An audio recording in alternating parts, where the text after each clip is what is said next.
मेरे सामने बैठी लड़की बहुत सुंदर थी। सुनहरे बाल, बड़ी बड़ी आंखें, कोई कमी नहीं थी उसमें सिवाय इसके कि वो देख नहीं सकती थी। पैदाइशी अंधी नहीं थी। बचपन में उसका एक एक्सीडेंट हो गया था और इस एक्सीडेंट की वजह से उसकी आंखों की रोशनी चली गई थी। उसके बताने के अनुसार उसके माँ बाप ने बाद में उसका बहुत इलाज करवाया था, लेकिन डॉक्टर ने कह दिया कि जब तक वो 24 साल की नहीं हो जाती, इसका हर इलाज लाइलाज है। 24 साल की उम्र में इसका ऑपरेशन किया जाए और उसकी आंखों की रोशनी वापस आ जाए। लेकिन ये उम्मीद थी। यकीन से डॉक्टर कुछ भी नहीं कह रहे थे। मैं उसके माँ बाप के सामने बैठा था। मैंने कहा, मुझे आपकी बेटी पसंद है और इससे शादी पर मुझे कोई भी ऐतराज नहीं है। मेरी बात सुनकर उसके माँ बाप ने रिश्ता पक्का कर दिया था। वो लड़की मुझसे उम्र में 12 साल छोटी थी। मेरी उम्र 32 साल थी और वो मुश्किल से 20 साल की होगी। उसके साथ साथ में शक्ल सूरत का ऐसा मर्द था जिसे लड़कियां एक आंख भी देखना पसंद नहीं करती थी। मेरी शक्ल सूरत आम सी थी, रंगत सांवली थी। बेशक मैं बहुत ही दौलतमंद, अमीर आदमी था, लेकिन इसके बावजूद मुझसे कोई भी लड़की शादी के लिए तैयार नहीं होती थी। मेरी सांवली रंगत देखकर लड़कियां मुझसे नजरें फेर लेती थीं। एक हीन भावना उनके चेहरे पर आकर रुक जाती थी। मेरी गिनती तो शहर के बड़े बड़े बिजनेसमैन में होती थी, लेकिन मैं सिर्फ दौलत का धनी था, मगर किस्मत का धनी नहीं था। शक्ल सूरत में मेरी गिनती बदसूरत लोगों में की जाती थी। हालांकि मैंने बहुत कोशिश की थी कि मैं अपने आप को सुधार लूं। मैं मानता हूँ रंग रूप देना भगवान के हाथ में होता है, लेकिन मेरा शरीर भी कुछ भरा भरा सा था। मैं खुद को फिट फाट रखने की बहुत कोशिश करता, लेकिन मेरा भरा हुआ शरीर किसी भी तरह से कम नहीं होता था। और फिर बिजनेस के मामले में पड़कर मैं अपने आप को समय भी नहीं दे पाता था। खाने पीने की भी कोई रूटीन न थी। मैं बहन भाइयों में सबसे बड़ा था। पापा के मरने के बाद मैं अपने से छोटी बहन और छोटे भाई की शादी करवा चुका था। सब अपने अपने घर में सेट थे और एक खुशहाल जिंदगी गुजार रहे थे। मेरे बहन भाई का कोई सहारा नहीं था, इसलिए मुझे ही उनका सहारा बनना पड़ा और उनका सहारा बनते बनते मेरी उम्र 32 साल हो गई थी। तब जाकर मुझे भी जिंदगी में एक साथी की जरूरत महसूस हुई थी, लेकिन कोई भी लड़की मुझे अपना जीवन साथी बनाने को तैयार ही नहीं होती थी। मैंने कई रिश्ते करने वालियों से भी कह रखा था, लेकिन सबकी तरफ से मुझे मायूसी ही मिली थी। इसलिए अपनी शादी के लिए मैंने खुद ही कोशिश शुरू कर दी थी। शुरू में तो मैं अपने जैसे ही अमीर लोगों में रिश्ता देखना शुरू किया था, तो साफ इनकार सुनने को मिला था। फिर मैंने मिडिल क्लास घर की लड़कियां देखनी शुरू की, लेकिन वो लड़कियां भी साफ मुंह पर इनकार करके चली जाती। जिस तरह एक लड़की के लिए इनकार सबसे बड़ा दुख होता है, वैसे ही मर्द के लिए भी तकलीफ का कारण बन जाता है। मैं हीन भावना का शिकार हो चुका था, इसलिए थक हार कर मैं शादी का इरादा ही छोड़ दिया था। मगर इस लड़की को देखकर मैं पहली ही नज़र में अपना दिल इस पर हार बैठा था। पहली बार मैंने उसे अपने बंगले के करीबी पार्क में देखा था। सुबह सुबह मैं वहां पर जॉगिंग करने आया था और ये लड़की वही बेंच पर बैठी थी, लेकिन बेहद घबराई हुई सी लग रही थी। बार बार दुपट्टे से अपना पसीना पोंछ रही थी। पहले तो मैं एक नज़र देखकर अपना ध्यान हटा लिया, लेकिन जब मैं दूसरा राउंड लगाया, तब भी ये लड़की वही बैठी थी और इस बार तो आंसू बहा रही थी। मैं उसे देखकर रुक गया था। पिछले 15 से 20 मिनट से वो लड़की एक ही बेंच पर बैठी थी और अब जब मैं चक्कर काट कर आया, तो वो अब रो रही थी। रो रो कर उसकी बादामी आंखें लाल हो चुकी थी। मैं झिझकते हुए उसके करीब पहुंचा था। मैंने कहा, आप क्यों रो रही हैं? मेरी बात सुनकर वो एकदम से चौंक उठी थी। मेरी तरफ उसने अपनी गर्दन मोड़ी थी और अपने पास रखी स्टिक अपने हाथ में पकड़ ली। कहने लगी, मेरा भतीजा मुझे यहाँ बिठाकर ना जाने कहाँ चला गया है। कहने लगा, बुआ, मैं बस अभी आता हूँ। मैं पिछले 1 घंटे से यहाँ बैठी हुई हूँ, पता नहीं कहाँ चला गया। मैंने कहा, तो आप खुद उसे ढूंढ लें। कहने लगी, कैसे ढूंढ लूँ? मुझे नजर नहीं आता। ये सुनकर मुझे हैरत हुई थी, साथ ही साथ दुख भी हुआ था। कुछ पल के लिए मैं उसे देखता रह गया था। वो लड़की बहुत खूबसूरत और हसीन थी, लेकिन देख नहीं सकती थी। ये देखकर मुझे बड़ा ही अफसोस हुआ था। मैंने कहा, आप अपने भतीजे का नाम बताइए, मैं इस गार्ड से कहकर ऐलान करवा देता हूँ। वो जहाँ भी होगा आपको लेने आ जाएगा। मेरी बात पर वो कहने लगी, बहुत ही शरारती है वो। मुझे लगता है वो मुझे जानबूझकर छोड़कर चला गया है। ये सुनकर मैं कुछ परेशान सा हुआ था। मैंने कहा, आपको अपने घर का पता मालूम है? कहने लगी, मुझे नहीं पता। वो तो मुझे मोटरसाइकिल पर बिठाकर यहाँ लाया था। कहने लगा, आपको कहीं घुमा कर लाता हूँ, लेकिन ना जाने कहाँ चला गया। मैंने कहा, अगर आपको अपने घर का पता मालूम है तो मैं आपको छोड़ देता। कुछ देर सोचकर उसने मुझे अपने इलाके का नाम बताया। मैं गाड़ी साथ लेकर आया था। मैंने कहा, अगर आप बुरा ना माने तो मैं आपका हाथ थामकर आपको अपनी गाड़ी में बैठा सकता हूँ, ताकि आपको आपके घर पहुंचा सकूं। वो कहने लगी, जी, बस मुझे मेरे घर पहुंचा दे, मैं बहुत परेशान हूँ। मैं उसका हाथ थाम उसे पार्क से बाहर ले आया। उसका सफेद दूधिया हाथ मेरी गहरी सांवली रंगत वाले हाथ में ऐसा लग रहा था जैसे कोयले की खान से हीरा निकल रहा हो, जगमगाता हुआ, चमकता हुआ। ना जाने क्यों, लेकिन मेरा दिल चाहा ये हाथ हमेशा मेरे हाथ में रहे। मैंने ठंडी आह भरी थी। मैंने उसे गाड़ी के फ्रंट सीट पर बैठने में मदद की और उस इलाके में पहुंच गया जहां उसने मुझे पता बताया था। फिर वो मुझे अंदाज से करीबी मंदिर के बारे में बताने लगी कि मेरे पापा रोजाना सुबह सवेरे उस मंदिर में आरती करने आते हैं। आप किसी से भी पूछे कि वो मंदिर कहाँ है। मैंने आने जाने वाले लोगों से मंदिर के बारे में पूछा तो आसानी से मुझे मंदिर का पता मिल गया। वहीं से उसके पापा का नाम पूछते हुए मैं उस लड़की के घर तक पहुंचा था। अपनी गाड़ी से नीचे उतरकर मैंने दरवाजे पर दस्तक दी थी तो एक अधेड़ उम्र की औरत घर से बाहर निकली थी। मैंने उस औरत को गाड़ी की तरफ इशारा किया और कहा, क्या आप इस लड़की को जानती हैं? औरत उस लड़की को देखकर कहने लगी, हाँ, ये तो मेरी बेटी है। आपके साथ क्या कर रही है? आपको कहाँ से मिली? अपनी माँ की आवाज़ सुनकर वो लड़की भी बेचैन हुई थी। गाड़ी का दरवाज़ा खोलने के लिए हैंडल ढूंढने लगी। मैंने गाड़ी का दरवाज़ा खोला और उसकी माँ ने उसका हाथ पकड़कर उसे नीचे उतारा। फिर वो अपनी माँ के गले लगकर रोने लगी, कहने लगी, रमेश, मुझे पार्क में छोड़कर ना जाने कहाँ चला गया। मुझे कहने लगा, बुआ, थोड़ी देर में आता हूँ। माँ, मैं वहाँ अकेली थी, मुझे डर लग रहा था। उसकी माँ कहने लगी, ये लड़का अपनी हरकतों से बाज नहीं आ सकता। फिर उन्होंने रमेश को पुकारा तो एक 16 साल का लड़का घर से बाहर निकला और हंस रहा था। उस औरत ने मेरा धन्यवाद किया। मैं वापस अपने घर आ गया, लेकिन उस लड़की का चेहरा मेरी आंखों में जैसे समा सा गया था। मेरे माँ बाप इस दुनिया में नहीं थे और बहन भाई की शादी मैं कर चुका था। मेरी एक बहन विदेश में रहती थी और भाई शहर में शिफ्ट था। बहन विदेश से हिंदुस्तान आई थी। मैंने जब अपनी बहन से अपनी शादी के लिए उस लड़की के घर रिश्ता ले जाने के लिए कहा तो मेरी बहन कहने लगी, तुम्हारा दिमाग तो ठीक है, ऐसी भी कौन सी कमी है तुम्हारे अंदर जो तुम्हें अंधी लड़की से शादी करनी है? मैंने कहा, आप लोग जानते हैं कि मुझ में क्या कमी है? मेरी बात सुनकर वो कहने लगी, ऐसी भी कोई बुराई नहीं है तुम्हारे अंदर। हम तुम्हारे लिए रिश्ता ढूंढ तो रहे हैं। जल्द ही हम बहुत ही खूबसूरत लड़की से तुम्हारी शादी करवा देंगे। लेकिन देखो, मेरी बात समझने की कोशिश करो विनोद। आसान नहीं होता किसी अंधी लड़की के साथ गुजारा करना। मुझे तो लगता है जैसे मेरे बहन भाई चाहते ही नहीं कि मेरी शादी हो, क्योंकि मैं जो कमाता था किसी ना किसी बहाने से मेरे बहन और भाई मुझसे पैसे मांग लेते थे। कहते थे, तुम तो अकेले हो, इतने सारे पैसों का क्या करोगे? हम घर-बार वाले हैं, हमारे बहुत खर्चे होते हैं। मैं भी उन पर दिल खोलकर खर्च करता था। शायद यही वजह थी कि वो लोग कभी भी मेरी शादी को लेकर सीरियस नहीं हुए थे।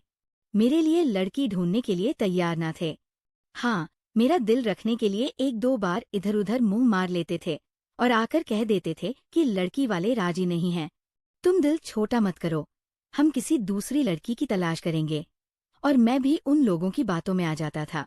अपने बहन और भाई की जिम्मेदारी निभाते निभाते मेरी ये उम्र हो गई थी।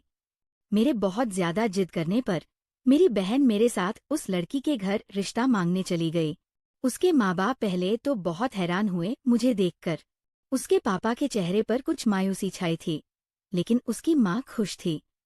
कहने लगी, हमारी बेटी पैदाइशी अंधी नहीं है, हम इसका इलाज 24 साल की उम्र के बाद कर सकते हैं। मुमकिन है कि इसकी आंखों की रोशनी वापस आ जाए, लेकिन डॉक्टर पूरी तरह विश्वास से ये बात नहीं कह रहे। मैंने कहा, मैं आपकी बेटी का खुद इलाज कराऊंगा, और अगर वो ठीक होती है तो अच्छी बात है। अगर वो ठीक नहीं होती, तब भी मैं पूरी जिंदगी उसका साथ निभाऊंगा। मेरी बात सुनकर उसकी माँ फौरन राजी हो गई थी। उसके पापा ने भी इनकार तो नहीं किया था, लेकिन खामोश थे। शायद मेरी सांवली रंगत और मेरा भरा भरा शरीर देखकर उन्हें मैं कुछ खास पसंद नहीं आया था। लेकिन खामोश होने की वजह ये थी कि अंधी लड़की से कोई भी शादी करने के लिए तैयार नहीं होता। उनका एक 16 साल का पोता था और हर वक्त अपनी बुआ को तंग करता रहता था। उसके अंधे होने का नाजायज फायदा उठाता था। कभी उसे किसी पार्क में छोड़ आता था, तो कभी किसी मार्केट में। वो बेचारी रोती और परेशान होती। 2-3 घंटे गुजरने के बाद उसे लेकर जाता। वो भी इकलौता था और अपने माँ बाप का लाडला था, इसलिए उसके भाई और भाभी किसी को भी बच्चे को डांटने नहीं देते थे और ना ही उसकी ऐसी शरारतों से मना करते थे। और इसीलिए वो बिगड़ गया था और इस तरह की गलत हरकतें करता था। खैर, मेरा रिश्ता प्रियंका से तय हो गया था। मैंने अपनी शादी पर अच्छा खासा इंतजाम करवाया था, दिल खोलकर पैसा खर्च किया था। प्रियंका की शादी का लहंगा बहुत महंगा था। दुल्हन के जोड़े में वो किसी अप्सरा से कम नहीं लग रही थी। विदाई के बाद मेरी बहन ने उसे मेरे कमरे में बैठा दिया। सब लोग अपने अपने घरों को वापस जा चुके थे। जब मैं अपने कमरे में आया तो वो काफी नर्वस लग रही थी। मैं उसके पास आकर बैठ गया। उसके दोनों हाथों को अपने हाथों में थाम लिया। उसके हाथ इस वक्त काफी ठंडे हो रहे थे। चेहरे पर एक अजीब सी बदवास छाई हुई थी। मैंने एक हीरे की अंगूठी उसके हाथ में पहनाई थी, जिसे वो देख तो नहीं सकती थी, लेकिन छूकर महसूस कर सकती थी। और मुस्कुराहट उसके चेहरे पर छा गई थी। फिर कहने लगी, आपने मुझसे शादी क्यों की? आपको तो कोई भी खूबसूरत, अच्छी लड़की मिल सकती थी। मेरे माँ बाप ने मुझे बताया था कि आप बहुत अमीर हैं, खूबसूरत भी है। आपको तो कोई भी अच्छी लड़की मिल सकती थी। फिर आपने मुझ जैसी अंधी लड़की से शादी क्यों की? उसकी बात सुनकर मैं कुछ परेशान हुआ था। उसके माँ बाप ने उसे ये क्यों कहा कि मैं खूबसूरत हूँ? दौलतमंद था, लेकिन खूबसूरत बिल्कुल नहीं था। इससे पहले मैं उसे सच बताता, वो कहने लगी, मुझे सांवली रंगत वाले लोग बिल्कुल भी पसंद नहीं हैं। मैं पैदाइशी अंधी नहीं हूँ, इसलिए मैं सब देख सकती थी। और मुझे खूबसूरत लोग ही अच्छे लगते थे, क्योंकि मैं जानती हूँ कि मैं खुद कितनी खूबसूरत और हसीन हूँ। अपने बचपन का चेहरा याद करके मैंने ख्यालों में अपनी एक तस्वीर बना रखी है। अगर मैं वैसे ही हूँ तो मैं बेहद हसीन हूँ, इसलिए मुझे खूबसूरत लोग ही पसंद हैं। फिर कहने लगी, मेरी दिली इच्छा थी कि मैं आपको देखूं, क्योंकि मेरी माँ ने आपकी बहुत तारीफें की थी कि तुम्हारा पति तो लाखों में एक है, बहुत ही हैंडसम और खूबसूरत है। मैं उसकी बातें सुनकर हैरान हुआ था, लेकिन मैंने उसे कुछ भी नहीं कहा। शादी की पहली रात थी। मैं उसके साथ इसी तरह की बातें करता रहा और उसका दिल बहलाता रहा। मैंने उसके किसी भी बात पर इनकार नहीं किया था। प्रियंका को पाकर मैं बेहद खुश था और वो भी मुझसे बहुत खुश थी। अगले दिन जब मेरी सास अपनी बेटी से मिलने आई, तो मैं उनसे अकेले में बात करने का इरादा किया। मैंने उनसे पूछा, आपने प्रियंका से झूठ क्यों बोला? आपने उसे ये क्यों कहा कि तुम्हारा पति बहुत खूबसूरत है? वो कहने लगी, मेरी बेटी पैदाइशी अंधी नहीं है, जैसा कि मैं तुम्हें बता चुकी हूँ। उसकी बचपन से ही आदत है कि उसे खूबसूरत चीजें पसंद आती है। वो तो अपने खिलौने भी लेती थी, तब भी एक एक चुन-चुन कर उठती थी। कहीं भी किसी खिलौने में दाग होता या वो देखने में बदसूरत होता तो उसे नहीं लेती थी। यहाँ तक कि उसके पुराने खिलौने, जो कि खुद अपनी पसंद से चुन-चुन कर लाती थी, अगर उनमें भी कोई दाग लग जाता तो उन्हें भी वो फेंक देती थी। अगर मैं उसे सच बताती तो वो शादी से इनकार कर देती, और मैं जानती हूँ मेरी बेटी से कोई भी शादी नहीं करता। मैं नहीं चाहती थी ये रिश्ता मेरे हाथ से निकल जाए, और मेरी बेटी को वैसे भी कुछ भी नजर नहीं आता। मुझे लगता है कि वो कभी नहीं देख पाएगी। डॉक्टर ने सिर्फ 20% चांस बताए हैं, बाकी 80% चांस है कि उसकी आंखें ठीक नहीं होंगी। इसलिए मुझे तुम्हारा रिश्ता सही लगा था। तुमने सब कुछ सच जानने के बाद ही प्रियंका को पसंद किया था, और मैं तुम्हें खोना नहीं चाहती थी। इससे कोई फर्क नहीं पड़ता कि तुम कैसे हो और कैसे नहीं। तुम प्रियंका से कुछ भी मत कहना, उसे यही महसूस होने देना कि तुम बहुत हैंडसम और खूबसूरत हो। मैंने भी सोचा कि चलो, बात तो ठीक है, इसमें क्या दिक्कत है। शादी के फौरन बाद मैं प्रियंका को शिमला घुमाने ले गया। वो वहाँ के खूबसूरत नज़ारों को देख नहीं सकती थी, लेकिन महसूस कर सकती थी। वहाँ कुछ दिन रुकने के बाद हम फौरन नैनीताल के लिए भी रवाना हो गए थे, क्योंकि प्रियंका का सपना था कि वो नैनीताल जरूर जाए। उसी की बात को मानते हुए मैं उसे नैनीताल भी लेकर आया था। मैं उसे एक एक मंजर बताता था, जिसे सुनकर वो उसी मंजर में खो जाती थी। मेरे कंधे पर सिर रख देती, मेरे गले में अपने बाजू डाल देती, मुझसे बेहद मोहब्बत जताती थी। मैं बहुत खुश था। कभी कभी मुझसे कहती, विनोद, मेरा दिल चाहता है मेरी आंखों की रोशनी वापस आ जाए, ताकि मैं भी यहाँ के नज़ारे देख सकूं। मुझे खूबसूरती बहुत अच्छी लगती है, मुझे ये हसीन नज़ारे बहुत अच्छे लगते हैं। ये कहते हुए उसकी आंखों में नमी उतर आई थी। मैंने उसे अपने गले लगा लिया। मैंने कहा, मैं हूं ना, तुम्हारी आंखें। तुम्हें एक एक मंजर देखकर बताऊंगा कि तुम्हें लगेगा कि तुम देख रही हो। फिर ऐसा ही होने लगा था। मैं प्रियंका की आंखें बन गया था। जहां भी उसे लेकर जाता, उसे एक एक मंजर बताने लगता और वो मेरी बातों में खोने लगती।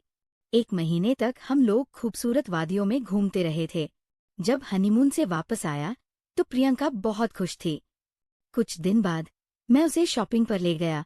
वहां मुझे एक काले रंग की साड़ी प्रियंका के लिए बहुत पसंद आई।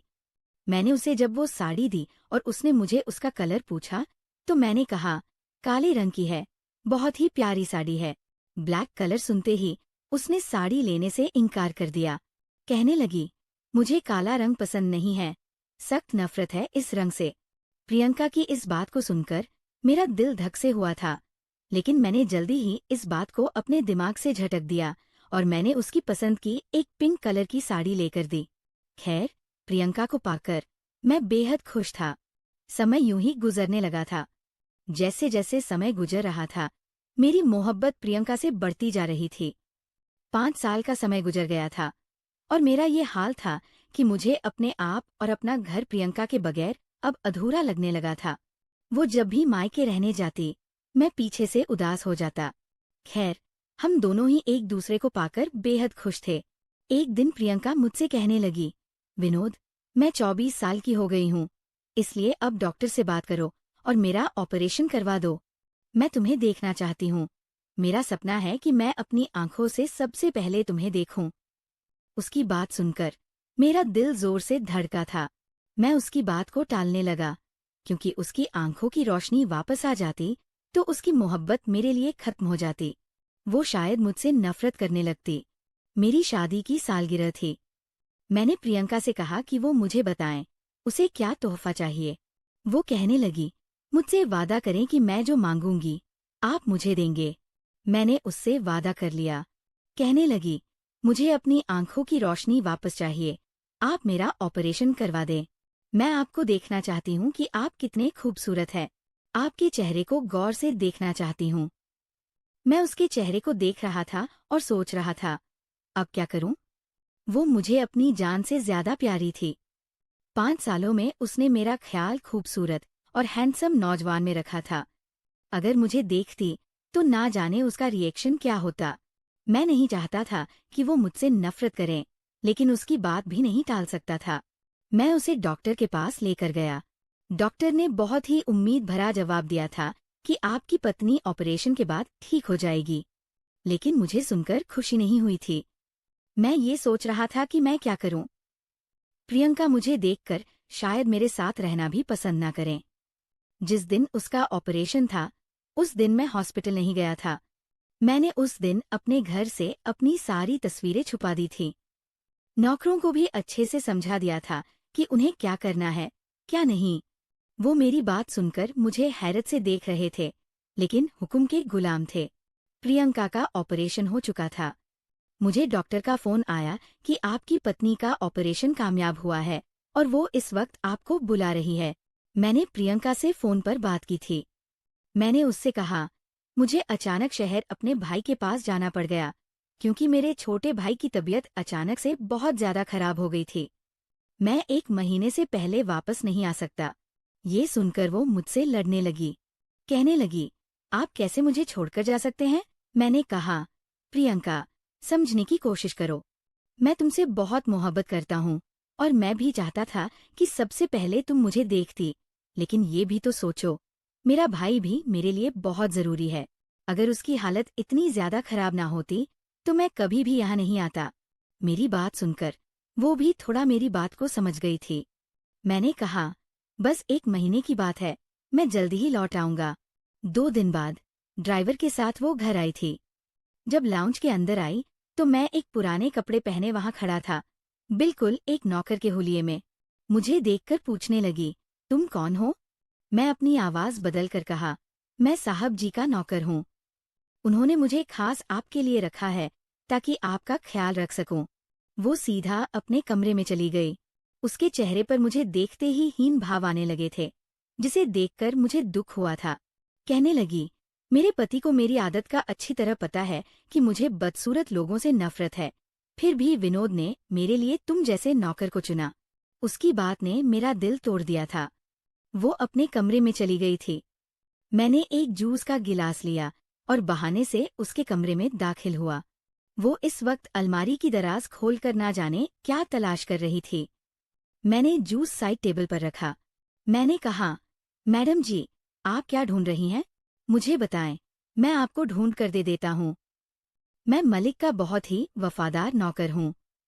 ये बात सुनकर कहने लगी, मुझे तुम्हारे मालिक की तस्वीर देखनी है, लेकिन मुझे उनकी यहाँ एक भी तस्वीर नजर नहीं आ रही, न अपनी शादी की और न ही उनकी कोई पुरानी तस्वीर।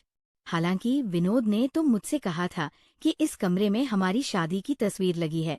उसकी आंखों में मुझे देखने की बेताबी थी, बेचैनी थी।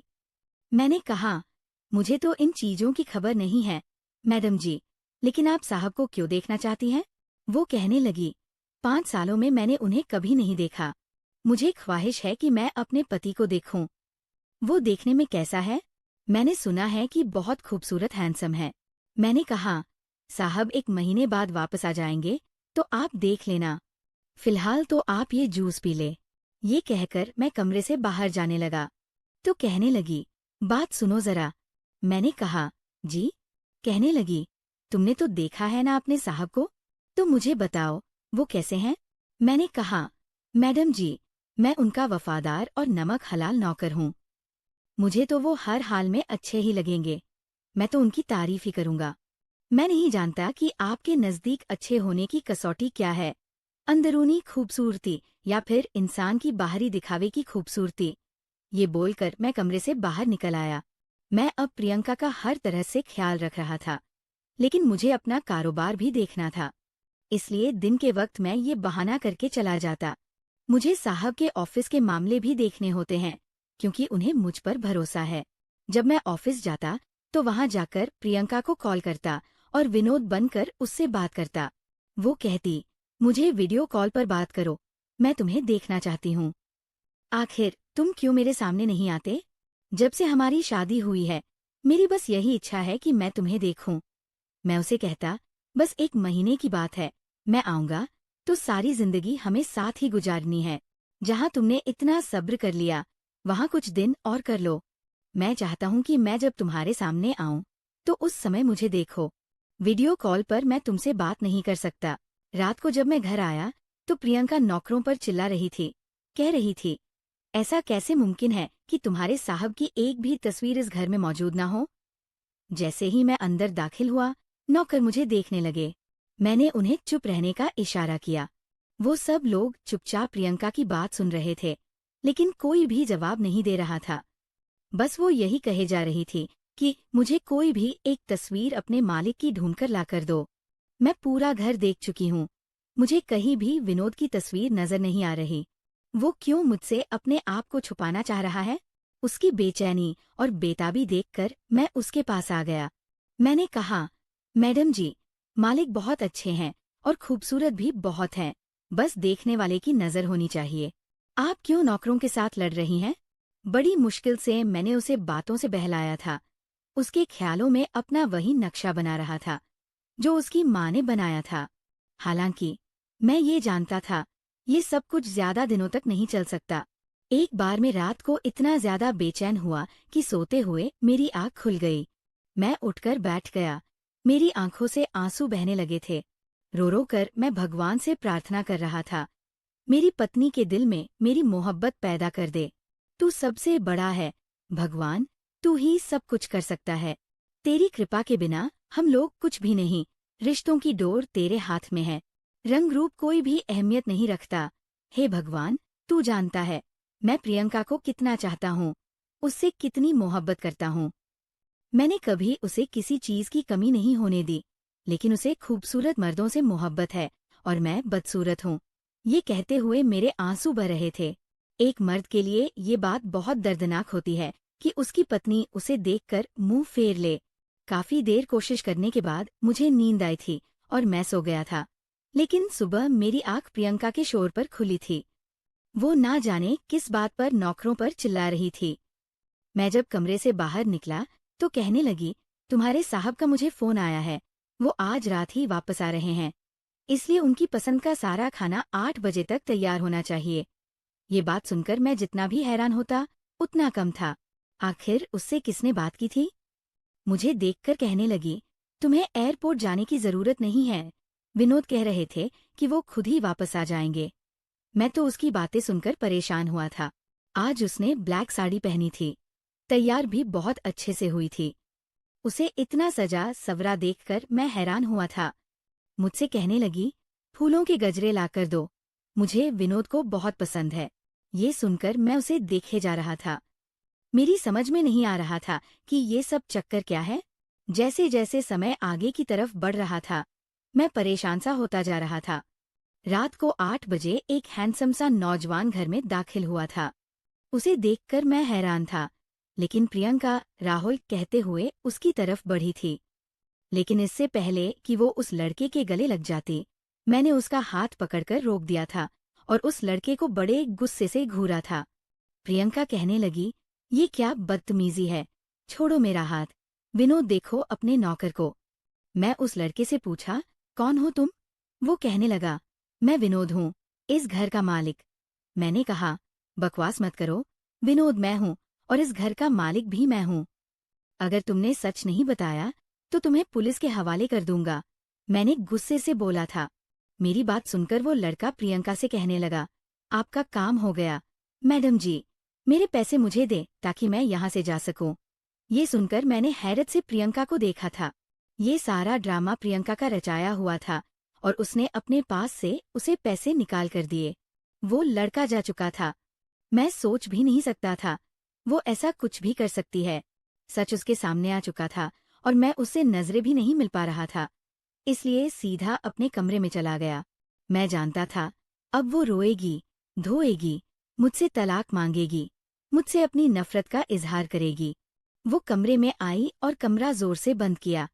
मुझे ऐसा लगा जैसे मेरा दिल धड़कना बंद हो गया हो। सोच रहा था आखिर उसे क्या जवाब दूंगा। वो मेरे पास आई और गुस्से से कहने लगी, क्यों झूठ बोले थे मुझे कि आप शहर गए हैं? क्यों मेरे सामने एक नौकर बनकर आए थे? आपको क्या लगता था मैं पहचान नहीं पाऊंगी?